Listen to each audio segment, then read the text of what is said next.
श्री गुरुदेव माता महाकाली के चरणों में साष्टांग बारंबार प्रणाम करते हुए आज हम जिस विषय में चर्चा करने जा रहे हैं वह साधना है पुष्प किन्नरी साधना। इस साधना को करने के बाद जातक के जीवन में किसी प्रकार से धन पद प्रतिष्ठा किसी चीज़ की कोई कमी नहीं रहती, ऐश्वर्य भर भर के उसको प्राप्त होता है। साथ ही यदि जातक किसी प्रकार से किसी कला के क्षेत्र में है तो वह बहुत ही तीव्रता से आगे बढ़ता है। साथ ही आदमी को एक ऐसा दोस्त मिल जाता है जिसके मिलने के बाद आदमी अपना सही और गलत खुद समझ सकता है और एक विश्वास पात्र मित्र मिल जाता है। तो इस साधना करने के लिए किन किन सामग्री की आवश्यकता पड़ती है वह बता देता हूँ। बाजोट की आवश्यकता पड़ेगी, गुलाबी वस्त्र पड़ेंगे, गुलाबी आसन होना चाहिए, गुलाब के फूल होना चाहिए आपके पास, गुलाब का इत्र होना चाहिए, दूध की मिठाई होनी चाहिए, रक्त चंदन होना चाहिए, पुष्प किन्नरी यंत्र होना चाहिए, पीले चावल होने चाहिए, सफ़ेद चावल होने चाहिए, मिट्टी का दीपक, गाय का घी, स्फटिक की माला, गुटिका, भोजपत्र और अनार की कलम, साथ ही एक तांबे के पात्र में जल। तो यह साधना जो होती है शुक्ल पक्ष के किसी भी शुक्रवार से आरंभ की जाती है, परंतु आपको पुष्प किन्नरी यंत्र एक दिन पहले ही बना लेना है। गुरुवार के दिन ब्रह्म मुहूर्त में उठकर भोजपत्र को आपको 4x4 में काट लेना है। साथ ही गंगा जल हो तो बहुत अच्छी बात है, नहीं है तो कोई दिक्कत वाली बात नहीं। जो आप थोड़ा सा स्वच्छ जल ले लें। स्वच्छ जल लेने के बाद आपको रक्त चंदन पीस उसको घोट लेना है और उससे आपको पुष्प किन्नरी यंत्र का निर्माण करना है। और जब वह यंत्र सूख जाए, घंटे 2 घंटे में सूख जाए तो बहुत अच्छी बात है। अभी गर्मियों का सीजन चल रहा है तो बहुत घंटे 2 घंटे में सूख जाएगा।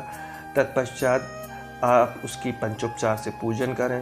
पंचोपचार से पूजन करने के बाद उसको धूप दीप नैवेद्य चढ़ाकर उसको पूरा अभिमंत्रित कर लें। यंत्र को अभिमंत्रित करने वाले जिन जिन मंत्रों की आवश्यकता होगी वह मैं पूरे डिस्क्रिप्शन में डाल दूंगा। तत्पश्चात शुक्र पक्ष में रात्रि 10 बजे से आपको यह साधना आरंभ करनी है। तो आपको एक एकांत कमरे का चुनाव कर लेना है जहां आपके अलावा कोई दूसरा न जाता हो। उस स्थान में आपको बाजोट बिछा लेना है। बाजोट बिछा लेने के बाद आपको उस बाजोट के ऊपर गुलाबी वस्त्र बिछाना है। गुलाबी वस्त्र बिछाने के बाद आपको उस वस्त्र के ऊपर आपको पीले चावल से एक अष्टदल का निर्माण करना है। तत्पश्चात आपको उस जगह पे उस अष्टदल के ऊपर आपको पुष्प किन्नरी यंत्र स्थापित कर देना है। पुष्प किन्नरी यंत्र स्थापित कर देने के बाद आपको दीपक जलाना है। दीपक जलाने के बाद आपको जो आपके पास रक्त चंदन रखा हुआ है, पीला चंदन है, जो भी चीज़ है, आपको दीपक को तिलक करना है। दीपक से प्रार्थना करनी कि हे दीपक महाराज, जब तक मेरी साधना चल रही है तब तक आप स्थिर रहने की कृपा करें। तत्पश्चात आपको जो आपका पुष्प किन्नरी यंत्र है उस यंत्र की आपको उसको तिलक लगाना है, उसको पुष्प अर्पित करने हैं। और यह करने के बाद आपको आपके गुरु का पूजन करना है, उनको तिलक अर्पित करना है, उनको पुष्प अर्पित करने हैं। साथ ही आपको पुष्प किन्नरी देवी को भोग अर्पित करना है। साथ ही साथ आपको आपके गुरुदेव को भोग अर्पित करना है।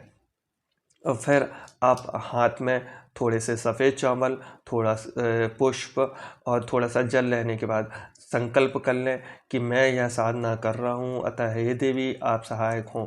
इस साधना को करने के लिए आपको कम से कम 11,000 जाप एक रात्रि में करने होंगे। यह साधना 3 दिन की साधना है।